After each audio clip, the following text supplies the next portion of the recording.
tabi'in, ulama-ulama, sehingga sampai ke tanah Melayu, sampai ke negara-negara lain dah. Sebab itulah oleh kerana besarnya jasa Nabi dah, kita boleh masuk syurga ni kerana Nabi sallallahu alaihi wasallam. Betul tak?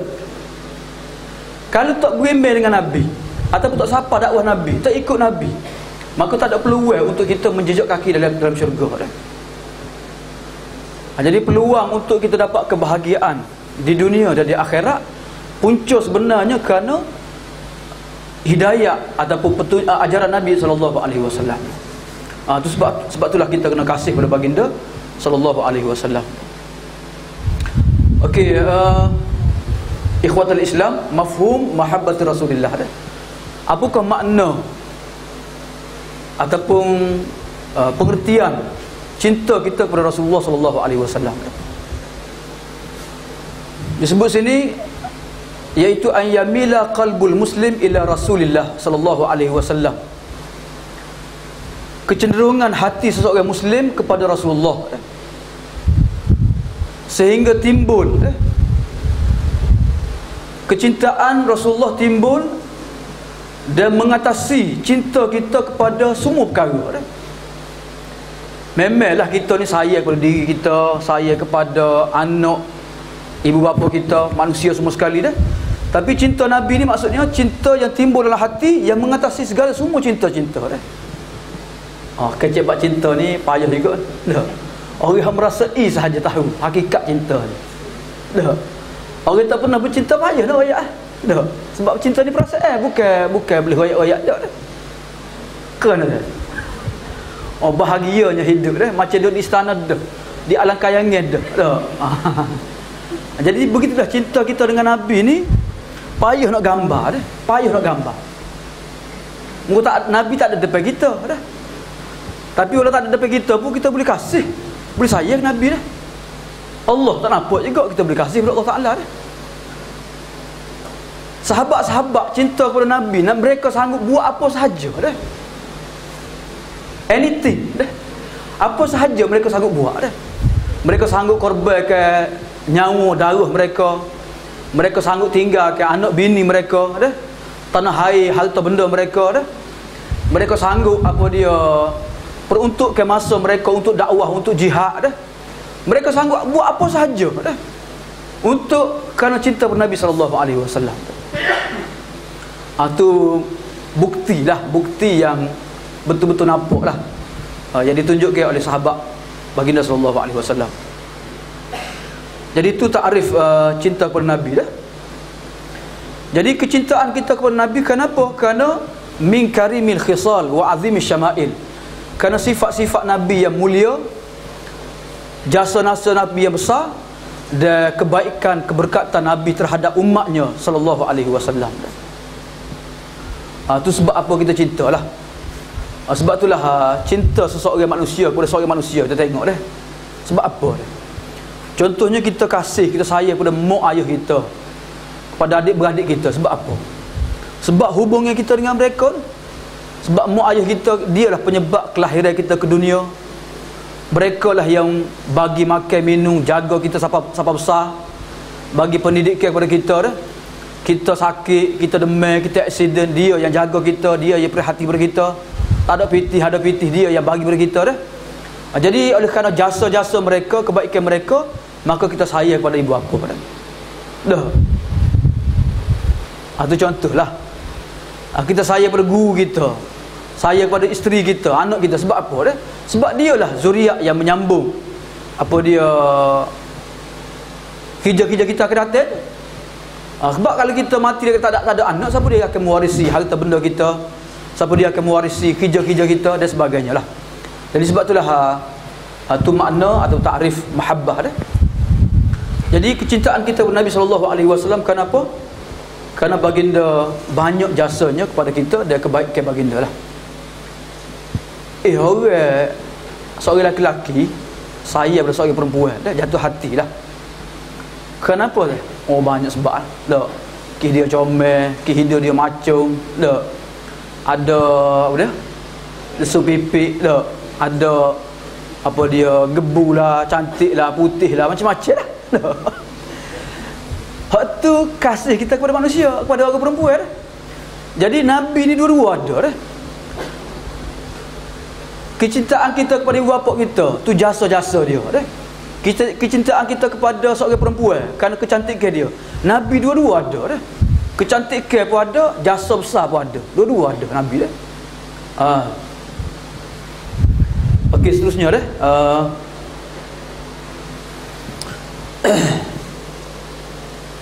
Kalau kita tengok pembahagian kasih manusia dah. Ada manusia suka kepada makanan. Ada manusia ni suka kepada harta benda dah. Hok minat motor, hok minat kereta, suka kereta dah, macam-macam dah. Jadi kita kasih kepada orang soleh, kasih kepada Nabi ni bukan kerana sebab-sebab tu lah, tapi kerana sebab lain dah. Sebab iaitu jasa-jasa baginda, dia kerana tugas besar baginda sallallahu alaihi wasallam dah. Jadi cinta kita dengan Nabi nya berkait dengan akal, berkait dengan ilmu, dia berkait dengan di hati, dia berkait dengan perbuatan kita dah. Contohnya lah, contoh di sini dah. Kecintaan kita dengan Nabi berkait dengan ilmu. Kita membaca kisah-kisah kehidupan baginda dah. Kita mendengar hadis-hadis Rasulullah dah. Kita belajar petunjuk dan sunnah baginda dah. Hak wajib, hak sunat dah. Dan kita kasih dengan Nabi, kepada Nabi dengan hati kita, dengan perasaan kita dah. Tu hubungan cinta kita dengan Nabi sallallahu alaihi wasallam.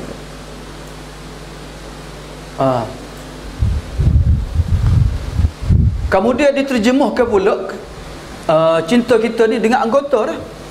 Dengan kita mengikut sunnah baginda, kita beramal dengan hukum hakam yang disyariatkan oleh baginda dah. Jadi insya-Allah ni ikut sunnah ni insya-Allah akan dihuraikan oleh panel yang kedua lah. Insya-Allah Datuk Azwira akan hurai berkenaan dengan kesan ataupun samarah hasil daripada kecintaan Nabi sallallahu alaihi wasallam. Okey,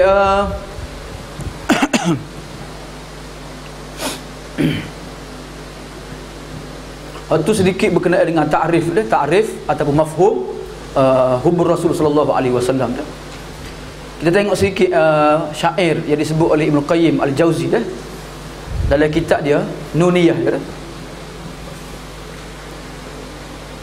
Syartul mahabbati an tuwafiqa man tuhibba ala mahabbatihi bila isyani, fa idza da'aita lahu al-mahabbata ma'a ma yuhibbu fa anta dhu buhtani. Apa dia sebut tu? Tak nampak kita biar tinggal. Hubban lahu ma dzaka fi imkani wa kadza tu'adi jahidan ahbabahu aina al-mahabbatu ya akha syaitani. Dia kadang-kadang nak gambar sesuatu ni payah juga dah.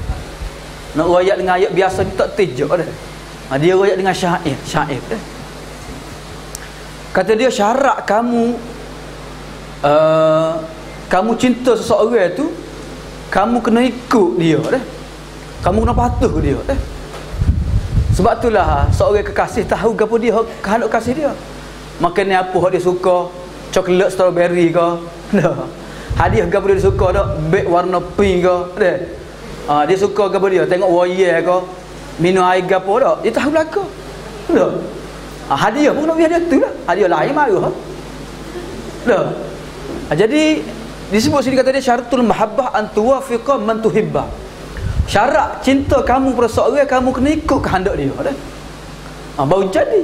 Nak balas sama. Oh tu lah. Nampak? Fa idza da'aita lahul mahabbah ma'a ma yuhibbu fa anta dhu buhtani. Kalau kamu mendakwa kamu kasih pada seorang tapi kamu tak ikut, kamu letih angin sama, kamu balas sama, maka kamu telah berbohong dah. Kamu telah buat fitnah lah.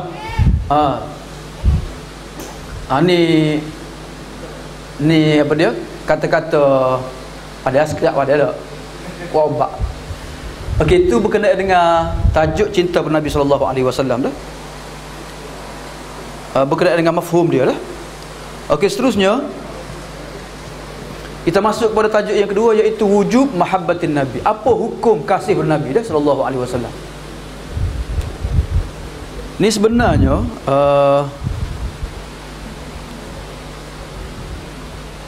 kasih kepada Nabi ni kalau kita tengok dalam kitab Sahih Bukhari lah. Imam Bukhari dia tajuk yang pertama Badiul Wahyi.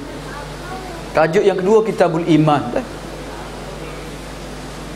Kemudian Kitabul Ilmi dah. Imam Bukhari dia sebut wahyu, dia sebut ilmu, kemudian dia sebut iman pada ilmu dah. Dalam tajuk yang kedua dalam Kitabul Iman, Imam Bukhari rahimahullah taala memasukkan hadis ataupun metod tajuk dia apa dia hubbun nabi minal iman, dia kasih nabi sebahagian daripada iman dah. Okey, Imam Bukhari rahimahullah taala buat mari hadis-hadis dah. Bukti-bukti kewajipan cinta kita kepada Nabi sallallahu alaihi wasallam. Ikhwas sekalian, kita tengok sekarang lah dah. Ada kenyataan Sok Khabar. Bila Sok Khabar ke TV dah. Dia kata CB3 tak silap tengah hari kemarin. Dia kata parah dah orang remaja sekarang ni dah. Remaja kita sekarang ni parah dah. Dah sebab ramai remaja kan. Dah. Kita kecek pada remaja sikit. Muda-mudi sekarang ni punya parahnya 78.8% dah. Kena HIV. Tak tahulah. 78 ni Melayu saja ke ataupun dipukul rata semua sekali ke? 78.8% golongan remaja umur 20 hingga 30 kena 78.8. Allahu Akbar. Apa punca dia? Apa punca kenyataan TV3 tu dengan tajuk kita pagi ni dah? Kerana mereka kecintaan mereka bukan kepada Nabi sallallahu alaihi wasallam dah. Kecintaan mereka kepada dadah, kepada pekuda, kepada kasih dah, kepada apa dia rempik-rempik ni dah, kepada makeup dia, kepada macam-macam. Oleh kerana dia cinta kepada dunia ni, kepada manusia makhluk ni, dia lempar kosong hati cinta kepada Allah dan Rasul, maka inilah mereka terkena 78.8%. Tak tahu macam manalah keadaan apa dia generasi akan datang, tak tahulah.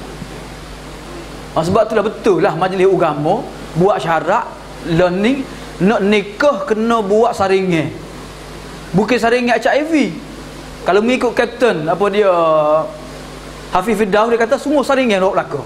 Dah. Mandu kau tak mandu kau kena buat saringan belaka. Dah.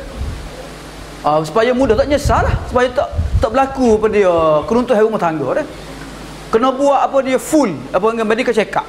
Full medical check up. Macam nak sambung ngaji kan luar negara dah. Jadi sekarang ni bahaya, cukup bahaya sekarang dah. 78.8 capu tu laki-laki puas tu, capu tu. Dah. Macam mana? Budak Pulau Pinang kemarin, budak Pulau Pinang seorang bamai kan. Umur 16 puas, laki-laki umur 18. Dia sakit perut, dia ayah dia bawa pergi hospital. Dia kata senggugut lah. Dia masuk tanah, dia beranak tanah. Mudah dia beranak. Dia bubuh anak dalam ke dah. Dalam taki tu lah, taki tempat pam air. Umur 16. Ngandung beranak, aja dia tak tahu. Subhanallah. Dah. Ni semua sekali ni kerana kecintaan kepada kekasih dah. Tak ada cinta kepada Nabi, tak ada cinta kepada Rasulullah, tak ada cinta kepada agama, maka cinta pada manusia sahaja punah kerana habis dah. Allahu Akbar dah.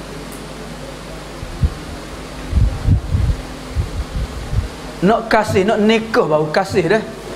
Tu pun kasih sekejap sudah lah, betul-betul nikah lalu dah. Ataupun kasih lepas bernikah dah. Ni kena kasih. Accident habis dia dah. Lepas accident beranak habis dah. Nyesal tak habis dah, nyesal tak habis. Baru ni dicerai. Ada orang perempuan pakai tudung labuh lah. Bukan tudung pakai jubah apa. Dia tahu lalu pagi. Allahu Akbar dah. Dia tak kira lah ni syaitan tak kira dah. Pakai piyah ke, pakai jubah ke. Dah, pakai tudung tak kira dah. Syaitan dia nak rakyat bahaya dah. Ni semua sekali kerana tak ada sikap yang benar cinta kepada Nabi sallallahu alaihi wasallam dah. Sebab itulah kita kena pupuk cinta Nabi ni yang kecil lagi. Dah, budak tadika lagi cinta kepada Nabi sallallahu alaihi wasallam dah. Okey, dalam tajuk yang kedua ni iaitu tajuk wajibnya kasih kepada Nabi sallallahu alaihi wasallam dah. Waktu selengih saja dah. Okey, Allah mewajibkan kita kasih kepada Nabi sallallahu alaihi wasallam. Firman Allah dalam surah At-Taubah ayat 24 dah. A'udzu billahi minasyaitonir rajim. Bismillahirrahmanirrahim. Qul in kana aba'ukum wa abna'ukum wa ikhwanukum wa azwajukum wa 'ashiratukum wa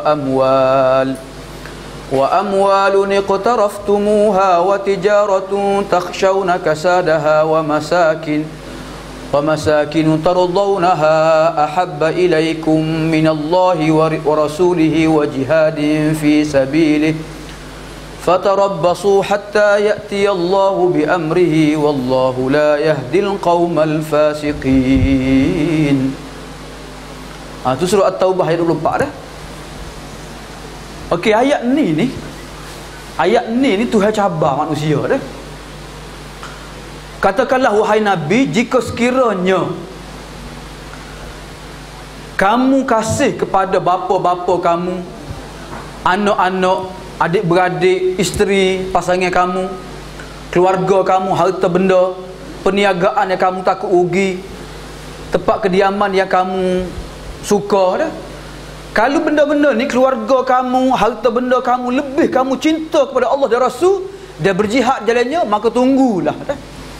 Tunggulah sehingga datangnya azab Allah, sehingga datangnya hukuman daripada Allah Subhanahu Wa Taala. Orang yang mementingkan cinta dia kepada manusia, dia kepada kebendaan, lebih cinta kepada Allah dan Rasul, berjihad fisabilillah, maka orang ni orang yang fasik. Orang ini telah melakukan dosa yang besar. Maka Allah sekali-kali tidak akan memberi petunjuk kepada orang yang fasik. Tengok ayat ni bukan larang kita kasih kepada isteri, kasih kepada keluarga, kasih kepada anak, kasih kepada ibu bapa, tidak dah. Tetapi ayat ni melarang kita mendahulukan, melebihkan cinta kita lebih pada cinta kepada Allah dan Rasul. Lebih kat mana? Dah, macam mana kita nak lebihkan cinta kepada Allah, Rasul dengan ibu bapa kita? Contohnya lah, isteri kita tak tutup aurat. Dah, isteri kita keluar rumah bermakeup, tak minta izin kita, kamu dia bercampur bau dengan orang lelaki dah. Hak bukan mahram dia dah, bukan muhrim mahram dah. Nak betul molek tu. Jadi dia bebas bergaul semua sekali. Kita tak lari apa, tak tegur apa, senyap aja dah. Jadi maksud dia nya kita lebih kasih pada isteri kita berbanding kita kasih pada Allah dan Rasul lagi dah. Kita nak sembahyang jemaah, nak ngajar.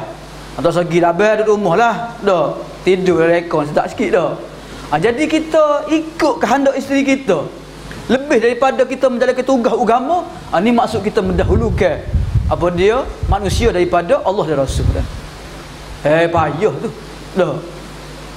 Dia perlu kepada tarbiyah, perlu kepada latihan, perlu kepada pengorbanan, perlu kepada segala-gala lah dah.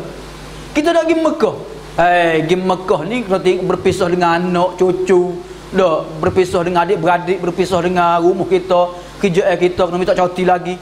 Bukan sekejap pergi Mekah ni 40 hari 40 malam dah. Kena bayar mahal lagi dah, kena tabung haji 10,000. Kalau masuk apa dia package, pergi 20,000, 30,000. Saya nak pergi Mekah, betul sagi ya. Jadi kita lebih sayang pada keluarga, kepada hal terbenda daripada melaksanakan tugas agama, tanggungjawab agama. Tu maksudnya kita mendahulukan cinta manusia daripada cinta Allah dan Rasul dah. Orang mampu tak tahu ni, tak kerti ni. Mai berhidup dekat.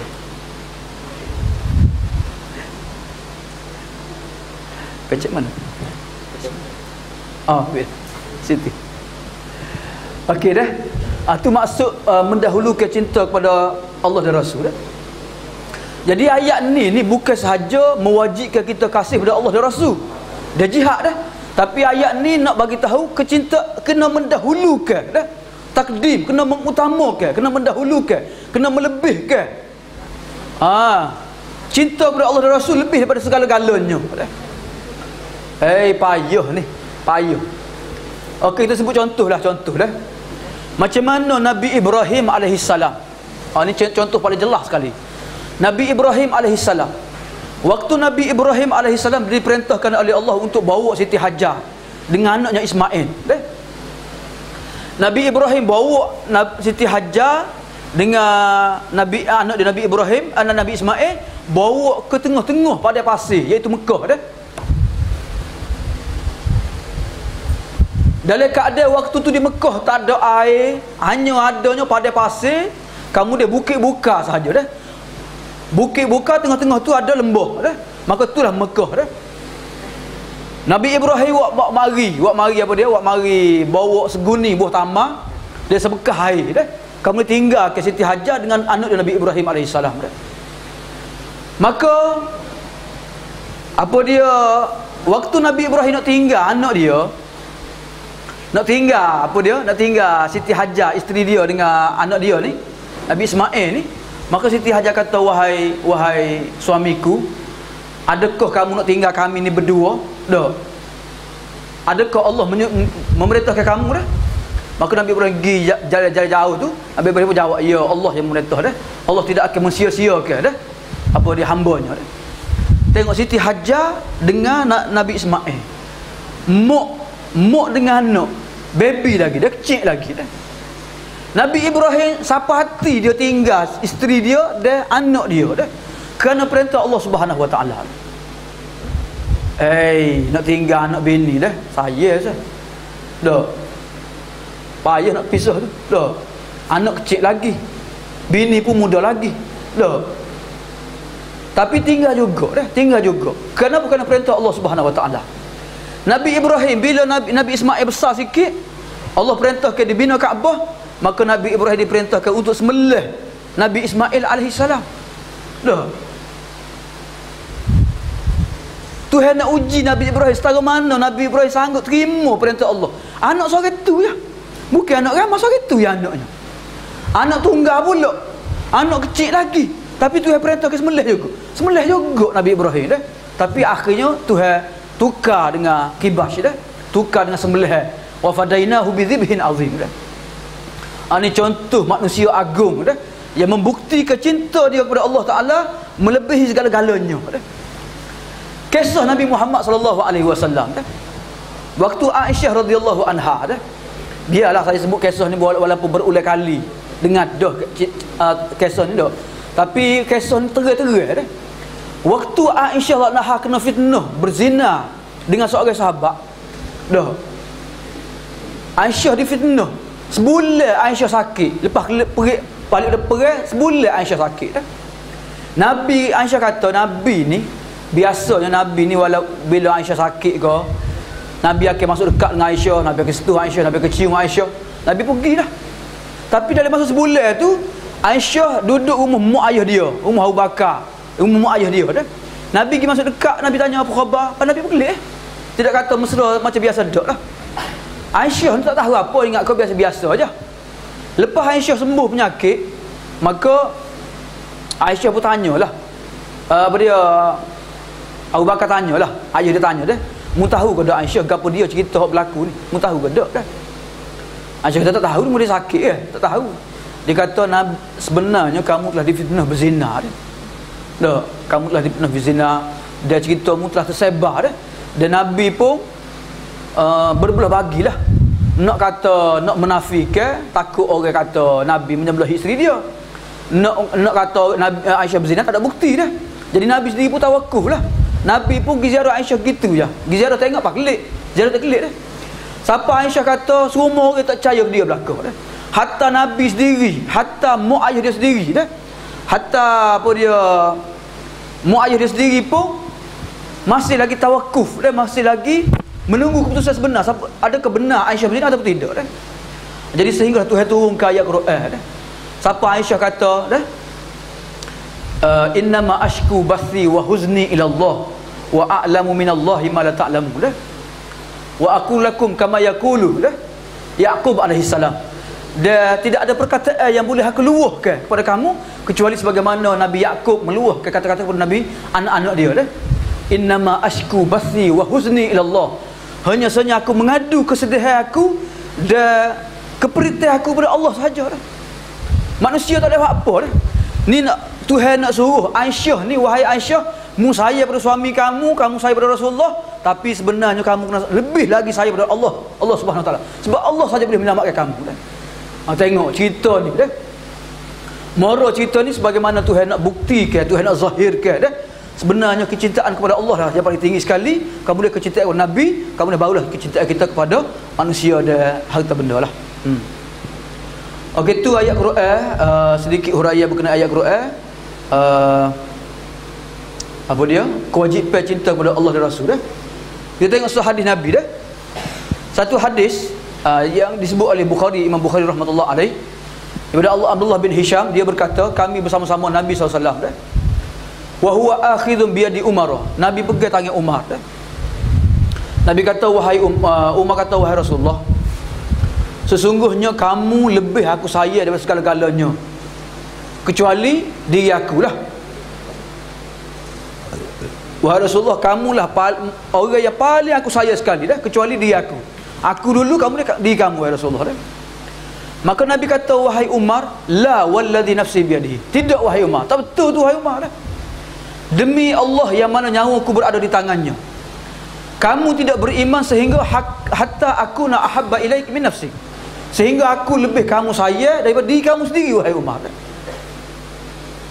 Maka Umar kata, wahai Rasulullah, maka sekarang demi Allah kamu lebih aku kasih lebih pada diri aku sendiri dah. Nabi kata, al-ana wa ya Umar, adakah sekarang wahai Umar dah? Maksudnya Ibnu Hajar kata, al-ana arafta, adakah sekarang baru kamu tahu wahai Umar, kamu menyebut apa yang wajib wahai Umar. Jadi hadis ni menunjukkan bahawasanya kecintaan kita kepada Rasulullah kena lebih daripada segala-galanya, hatta diri kita sendiri. Macam mana nak cinta kepada Allah dan Rasul ni sehingga diri kita sendiri macam mana dah? Macam mana dah? Macam mana tu tersebut ni lah. Sikit lagi, sikit lagi dah. Kita sebut contoh-contoh macam mana sahabat ni cinta mereka lebih pada diri mereka kepada Rasulullah, lebih pada cinta mereka kepada diri mereka sendiri dah. Kita tengok hadis yang kedua dah. Kecintaan kepada Nabi SAW ni, ramai orang dakwa cinta ke Nabi ni. Di Tupak tu ada sekolah, nama dia Madrasah Ahbabul Mustafa. Ahbabul Mustafa baru ni dia ada buat program, baru ni buat program haul. Dah. Ana tengoklah baru ni, tidak video, cuma gambar-gambar lah. Sayang berbelakang dua orang tu, bukan lain pun. Jadi dia buat program haul lah. Dah, sekolah dia Ahbabul Mustafa dah. Maksudnya pencinta Nabi lah maksudnya dah. Jadi ramai orang yang mendakwa kasih pada Nabi, tapi macam mana cinta Nabi yang sebenar, kita akan dengar lah. Dia punya samarah dia punya tuntutan dia macam mana dah. Okey, kita nak bagi tahu bahawasanya cinta pada Nabi SAW ni sebenarnya boleh membawa kemanisan iman dah. Kita kadang-kadang ni Islam lama dah pergi balasah, lama dah pergi masjid, lama dah dengan ngajar, lama dah semaya, lama dah tutup aurat, lama dah berlaku lah, pergi Mekah pun lama dah. Tapi kita berasa apa agama kita lebih kurang gitu ya dah. Tak semangat ya. Dah. Tak semangat manalah, sebab apa dah? Sebab antara puncanya kan tidak ada kemanisan iman dah. Macam mana nak dapat kemanisan iman dah? Orang ni kalau dia ada hobi, kalau dia minat, Allah tak tidur tak apa. Jauh setahu mana pun dia pergi. Kalau dia minat lah. Kalau dia tak minat, dekat dia tak pergi. Masjid dekat dia tak pergi. Kena tu. Kalau dia minat, jauh ke, lama ke, tak tidur malam ke, dia sanggup buat apa sahaja. Apa sahaja. Contoh. Sekarang ni musim bola. Akan datang lah. Kami dah. Pani Piala Dunia ni dah. Pukul 3 pagi sanggup bangun lagi. Barcelona dari Jerman. Tak boleh. Koci sanggup tak tidur. Tak tidur. Kat negara tak tengok bola kita. Tak tidur. Duduk kedai mamak tu pukul 2 pagi. Lepas tu repit dulu. Lepas tu kat pukul 3 tengok bola. Dah. Tengok cinta dia pada bola tu sanggup tak tidur pukul 3 pagi. Sampai pukul 4 pagi. Esok minta MC. Tak kerja esok. Sanggup lagi. Jangan. Dah. Contohlah dah. Jadi kasih ke Nabi ni boleh bawa kepada kemanisan iman dah. Bila kita kasih betul-betul Nabi, kita sanggup berkorban apa saja dah. Allahu Akbar. Allah nak dah. Korban apa saja.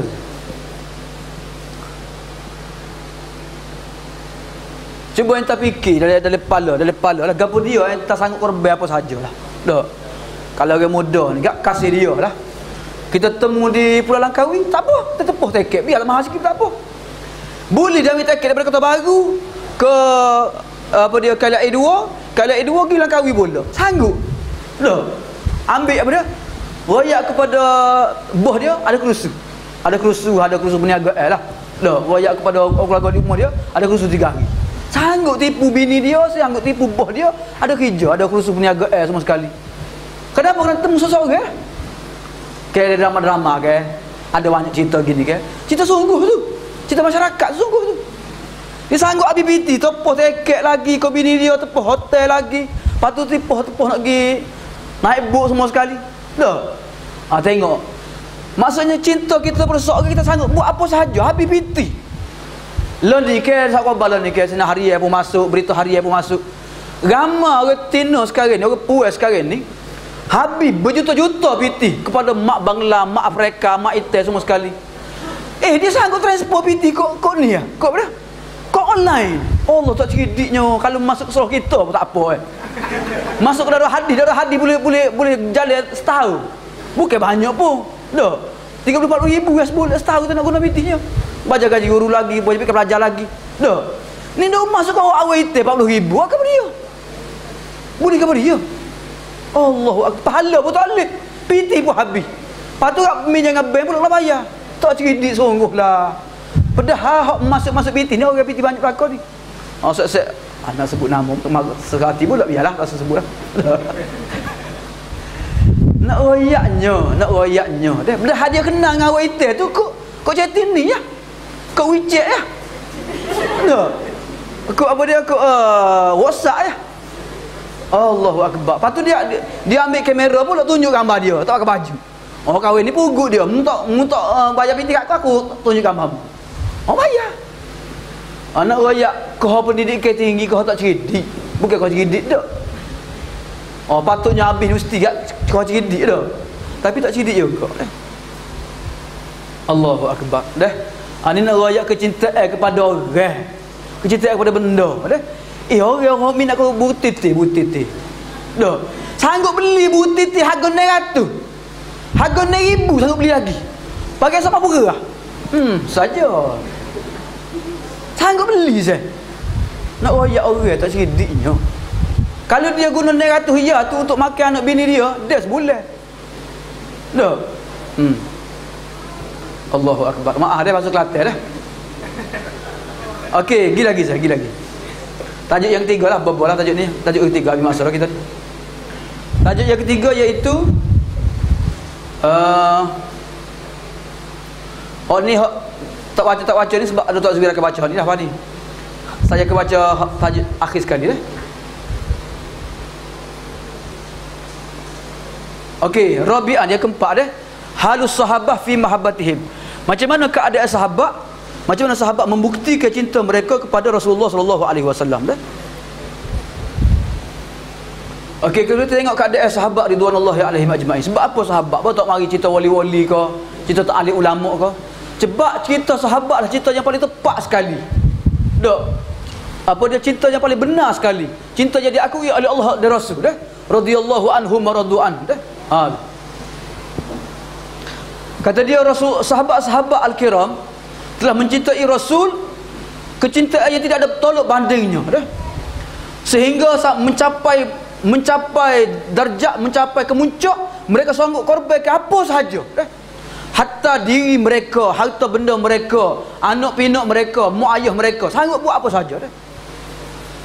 Amru bin al-As radhiyallahu anhu dia berkata dah, maka na ahadun ahabbu ilayya min Rasulillah wala ajallu fi aini minhu wa ma kuntu utiku an amla aini minhu ijlalan lahu walau suiltu an asifahu ma ataqtu li'anni lam akun amla aini min ainayya minhu dah.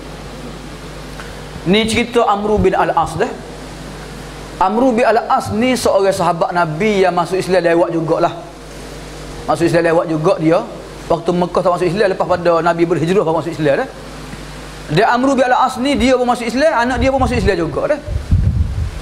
Dia Amru bin al-As ni dia ni seorang siasi. Tahu siasi? Ahli politik yang hebat lah. Dah. Amru bin al-As. Dia ni waktu dia jahiliah dulu memang dia ni antara orang yang banyak memusuhi Nabi, banyak apa dia gunakan aset-aset dia untuk menentang Nabi SAW dah. Jadi bila dia masuk Islam ni dia malu Nabi lah. Sebab perbuatan dia zaman jahiliah dulu dah. Katanya Amru lepas pada masuk Islam dia kata dia, Amru kata demi Allah dah, maka na ahadun ahabbu ilayya min Rasulillah. Demi Allah dah. Perkataan ni menggambarkan apa oleh hati dah. Betul dah.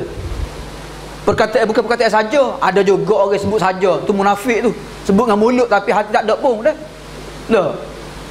Ni sahabat-sahabat disebut daripada lubuk hati mereka dah.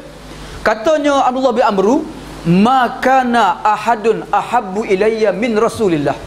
Tidak ada seorang pun makhluk yang lebih aku cinta dan kasih lebih pada Rasulullah sallallahu alaihi wasallam. Dan tidak ada seorang pun yang lebih aku hormati, aku respect, aku tabik, aku hormat, aku kuasa besar lebih pada Rasulullah sallallahu alaihi wasallam pada mataku. Sehingga katanya Amru, aku tak mampu untuk celak mata tengok Nabi. Aku tunduk tengok Nabi pun tengok Nabi dah, tunduk gitu ya, dah. Tak berani tengok Nabi celak gitu, tak berani dah. Dan sehingga aku tak mampu untuk menyifatkan keadaan Nabi sallallahu alaihi wasallam. Maksudnya Amr bin al-As ni dia malu ke Nabi dah, dia hormat ke Nabi dah. Allahu akbar dah. Begitulah gambaran perkataan sahabat, macam mana kecintaan mereka, penghormatan mereka terhadap baginda sallallahu alaihi wasallam.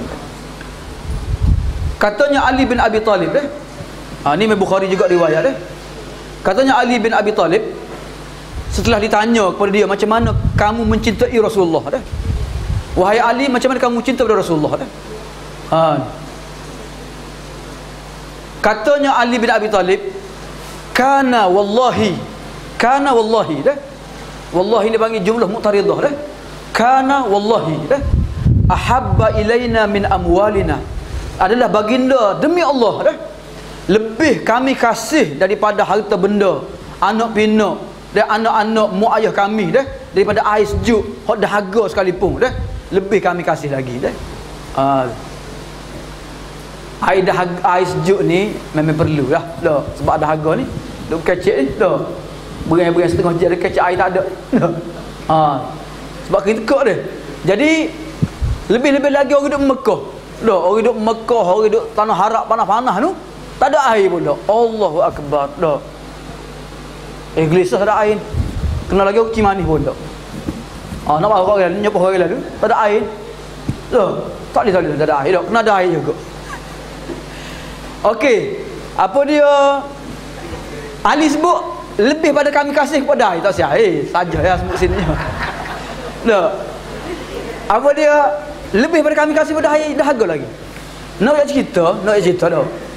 Mujahidin ni mereka terpaksa jalan bawa senjata bawa makanan, bawa air sabuskah siapa kata pergi kat habis makanan, habis air jalan naik gunung, turun gunung, apa dia turun lembah lagi, jalan tengah pada pasir, dahaga air dahaga air. Orang kalau tak makan boleh tahan lagi, kalau tak minum saya tak boleh boleh rebah sakit kok ni, kering garing sanggup mereka tukar bedil dia dengan air, sanggup tukar lagi bedil dengan air Allahu akbar anak ayat pentingnya air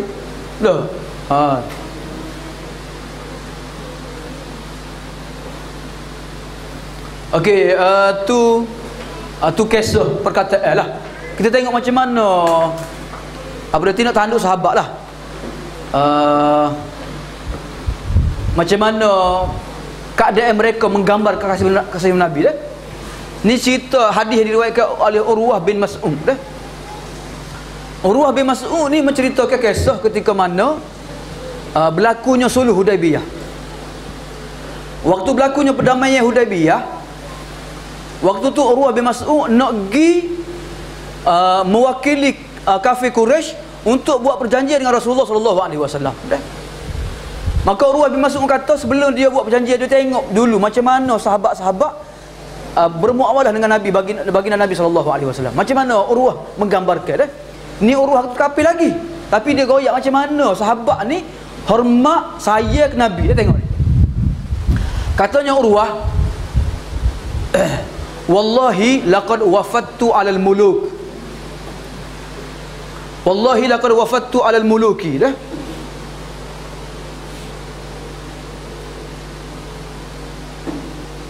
Demi Allah, aku ni wakil raja, wakil kerajaan untuk bertemu dengan raja-raja Orang masuk umur makan cacat orang dah. Orang istana dia, orang istana dah. Orang presiden lah. Tu. Demi Allah aku pernah temu dengan raja-raja. Aku pernah temu Raja Kaisar, Raja Rom, Kisra, Raja Parsi, Najasyi di apa dah? Di Habasyah tu dah. Demi Allah tak pernah aku melihat seorang raja yang dihormati, yang direspek oleh sahabat-sahabatnya sebagaimana ma yu'azzimu ashabu Muhammadin Muhammadan. Apa yang dilakukan oleh sahabat Nabi terhadap Nabi Muhammad sallallahu alaihi wasallam.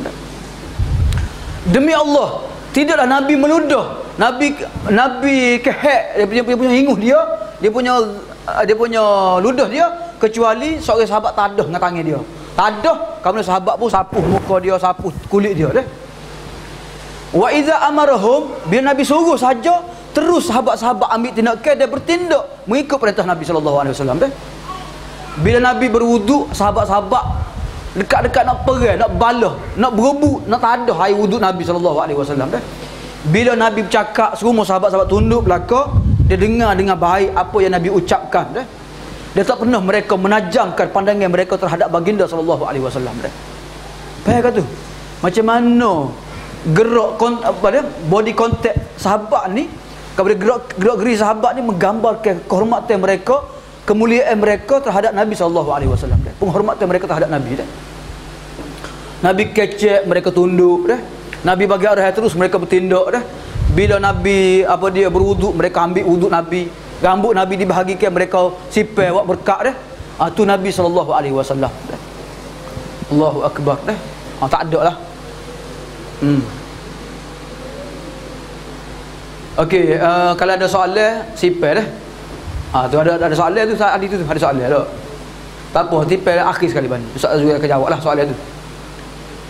Okey, tengok selagi hadis dah. Hadis yang terakhir selagi dah. Imam Muslim meriwayatkan daripada Anas bin Malik radhiyallahu anhu. Dia berkata, aku telah melihat Rasulullah sallallahu alaihi wasallam wal halaku yahliku ra'sahu. Tukar cukur sedang mencukur rambut Nabi dah. Dan sahabat-sahabat keliling Nabi dah. Fama yuriduna an taqa asyarah illa fi yadi rajulin minhum. Mereka tak mahu jatuh satu selai rambut kecuali pada tangan salah seorang di kalangan mereka dah. Jadi maksudnya sahabat-sahabat berebut untuk dapatkan rambut Nabi dah. Rambut Nabi ni waktu Nabi sallallahu alaihi wasallam buat haji wida, Nabi panggil tukar cukur dah. Nabi kata khuz hazar dah. Nabi suruh cukur sebelah kanan dulu, lepas sebelah kiri pula dah. Maksudnya cukur pun sunat sebelah kanan dulu, baru sebelah kiri dah. So yang keduanya, hadis cerita berkenaan dengan cukur ni menunjukkan bahawasanya orang yang buat umrah haji ni afdal cukur daripada gunting dah. Maksudnya orang cukur tu sanggup korbankan rambut dia. Ni orang gunting saya lagi rambut dia, saya lagi rambut dia. Gunting 2-3 orang aja dah. Sebab tu Nabi doa untuk orang cukur 3 kali. Untuk orang gunting sekali ya. Dah. Tu menunjukkan bahawa cukur kepala untuk orang lelaki lah. Orang perempuan gunting tak ada cukur orang perempuan. Apa dia cukur lebih afdal daripada gunting. Dan cukur kepala ni merupakan kemuncak tahallul untuk ibadah haji dan umrah dah. Kemudian bila rambut Nabi ni dicukur, maka Nabi pun beri kepada Abu Talhah, iaitu isteri ayah kepada Anas bin Malik, ayah tiri dia. Kemudian supaya Abu Talhah bahagi-bahagikan rambut dia kepada sahabat-sahabat dah. Jadi sahabat-sahabat termasuk isteri Nabi ni simpan rambut Nabi tu. Dan mereka buh dia botol dah. Kalau orang mari nak buat dengan mereka bubuh air, kemudian mereka bagi minum air tersebut lah. Dah. Jadi rambut Nabi disimpan oleh isteri baginda dan sahabat-sahabat, kemudian mereka buat buah dah. Jadi ni kasih Nabi, kasih sahabat pada baginda sallallahu alaihi wasallam dah. Okey, mungkin cerita seterusnya dah. Cerita seterusnya ni mungkin tak sebut sini dah. Macam mana baginda Nabi sallallahu alaihi wasallam ni ataupun macam mana sahabat ni mencintai Nabi dah. Hak paling terbuktinya cinta sahabat terhadap Nabi ni macam mana Abu Bakar waktu hijrah dah. Kita dengar Abu Bakar waktu hijrah ke.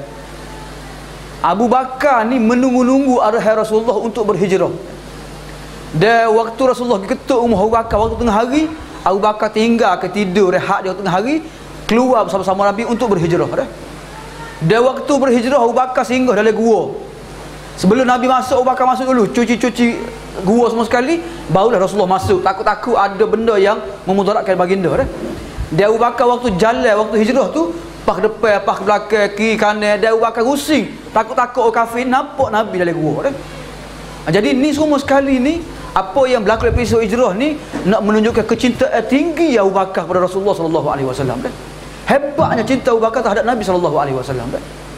Allahu akbar dah. Padalah Abu Bakar ni mendapat darjat yang paling tinggi di sisi Allah Taala dah. La wuzina iman Abu Bakar wa imanun nas dah, la rajahat iman Abu Bakar. Kalau ditimbangkan dua neraca, iman Abu Bakar dengan iman manusia, nescaya berat lagi iman Abu Bakar radhiyallahu anhu dah. Okey, tengok kisah sahabat waktu perang Uhud, perang Badar dah. Sahabat-sahabat siapa terkorban dalam perang Uhud, 70 orang sahabat mati dah. Siapa Talhah dengan Az-Zubair ni putus jari saya. Putus jari kerana mempertahankan tak pada lindungi Nabi daripada anak panah, putus tak jari mereka kerana mempertahankan Nabi sallallahu alaihi wasallam. Sahabat-sahabat jadikan tubuh mereka sebagai perisai. Kena tubuh, mati sahabat, Nabi selamat dah. Ni nak royak sahabat ni sanggup korban ke jiwa raga mereka dah. Dah, sanggup korban ke jiwa raga mereka. Tengok cerita Jackie Chan. Dah. Cerita Jackie Chan tu dia jatuh dalam laut, dalam laut. Dia ada budak seorang. Ada budak seorang. Cerita tajuk kita tak ingat dah. Tengok cerita Jackie Chan lah. Dalam kontainer jatuh ni. Dia ada kemah, kemah belon lah. Jadi dia tiup-tiup belon, dia suruh budak tu masuk dalam tu. Dia pun tutup belon tu. Dia terperangkap juga dalam tu. Tapi dia nak selamatkan nyawa budak tu. Dah, budak tu pun bui gelar dia, buli kata dia wiko Jackie Chan lah. Akhirnya Jackie Chan mati. Mati Jackie Chan, jadi hatu. Nak royaknya macam mana Jackie Chan ni saya ke budak tu dia sanggup mati. Dia selamatkan nyawa budak tu, biar duk oleh belok tak apa. Udara ada dah, aku mati tak apa dah, mu selamat dah. Siapa dia boleh buat gitu sah. Jackie Chan seorang boleh buat gitu. Tu pun berlaku tu. Kalau seorang gedak juga tu kali dah. Kalau sungguh kali dia biar budak tu mati, dia boleh bela tu. Tapi nak royaknya macam mana? Payah juga tu. Payah juga kita nak mengutamakan kasih diri kita dengan kepada orang lain, kita akan utamakan diri kita dulu. Betul tak? Jackie Chan yang boleh buat gitu. Hebat Jackie Chan. Dalam kisah apa dia ferry tenggelam di mana? Di Korea lah, owner. Apa orang mati tadi? 400 lebih. Hok menyayak hatinya sebab apa? Ni cerita saya ni banyak cerita dalam berita-berita. Sebab saya suka baca berita. Saya wajibkan diri saya ni baca berita kok Facebook, kok apa dah, kok telefon ni, kok sok khabar, kok TV. Saya minat baca berita dah. Memang seorang pendakwah ni kena tahu khas masa dah. Faham tak? Sungguh. Hok mati 400 lebih tu kebanyakannya pelajar-pelajar kolej tu. Banyak-banyak ni berlaku lah. Budak puan. Tengok mesej dia terakhir kepada dia dah. Mom, I love you dah. Dia royak mok saya ke mok dah. Saya tak tahulah kita boleh temu lagi ke depan ni dah. Apa dia mesej yang menyayat hati dah. Masa-masa MS370 tak jumpa paklon ni dah. Masing-masing waktu big mesej dia Facebook dia terakhir dah. Update dia terakhir macam mana. Cukup menyayatkan dah. Mak aja dia semaya hajat lagi, sedih lagi, tuak tahlil semua sekali. Sedih dah, nak suruh jumpa jogok mana-mana pun dah. Sedih dah. Tu kita baca mesej-mesej dia dah. Hak terkorban 400 orang, 280 orang mati dah. Sekaligus mati, tak tahu ke mana dah. Allahu akbar dah. Betapa sedihnya kita dah. Tapi sedih tak sedih pun kita lebih lagi sedih kerana kehilangan Nabi sallallahu alaihi wasallam. Sebab itulah sahabat ridwanullahi alaihim ajmain, Anas bin Malik dalam buku Qasasun Nabi lil Atfal lah, kisah-kisah Nabi untuk kanak-kanak dah. Tapi kanak-kanak pun orang tua nak baca juga dah, orang dewasa pun nak baca dah. Ada buku ni terjemahan ikut bahasa Melayu, Dr. Juanda terjemah dah. Ni bagus kisah-kisah ni. Kita duk hidayah kisah anak kita. Apa dia cerita Dragon Ball, cerita apa dia? Nama apa? Doraemon, cerita Ultraman, macam-macam dah. Sepatutnya kita hidayah anak-anak kita dengan kisah Nabi-Nabi. Bukan tak boleh sangat. Kita upload lah dalam telefon kita ni. Dak nasi-nasi kanak-kanak ke. Anasyid Islamiyah lil atfal. Ada. Dah. Apa cerita cerita kartun kanak-kanak. Dia jangan cerita kartun-kartun. Apa dia? Hak ngaru-ngaru. Hak tak ada faedah dah. Dalam kisah tu, di akhir buku tu, dia sebut perkataan siapa dia? Perkataan Anas bin Malik. Anas bin Malik kata, tidak ada hari yang paling bercahaya di Madinah ni lebih daripada hari ketibaan Nabi daripada Mekah sampai ke Madinah dah.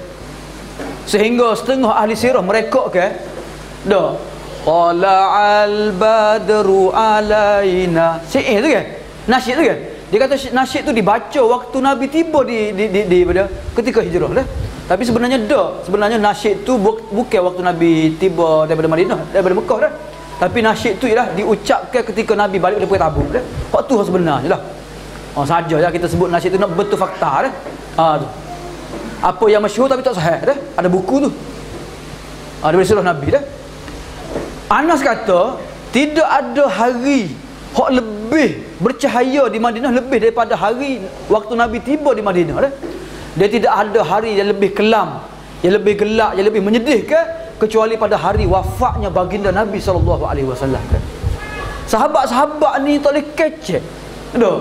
Ada sahabat-sahabat tu hilang semangat dah. Tak boleh nak bangun dah.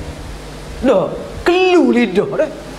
Tak makan sehari tak makan. Sebab apa? Sebab mereka tak nak fikir macam mana Nabi mati, Nabi wafat dah. Sehingga Abu Bakar, tengok Abu Bakar, lebih Abu Bakar memulihkan semula semangat mereka dah. Abu Bakar kata, "Man kana ya'budullah fa innallaha hayyun yamut. Man kana ya'budu Muhammad fa inna Muhammadan qad mata." Dah. "Wa ma Muhammadun illa rasul." Abu Bakar naik atas mimbar, Abu Bakar kata, siapa dia hak sembah Tuhan, sembah Muhammad mati dah. Siapa dia sembah Allah, maka Allah hidup, tak akan mati-mati dah. "Wa ma Muhammadun illa rasul.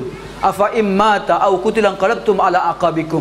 Adakah bila dia mati atau dibunuh, kamu akan berpaling tadah?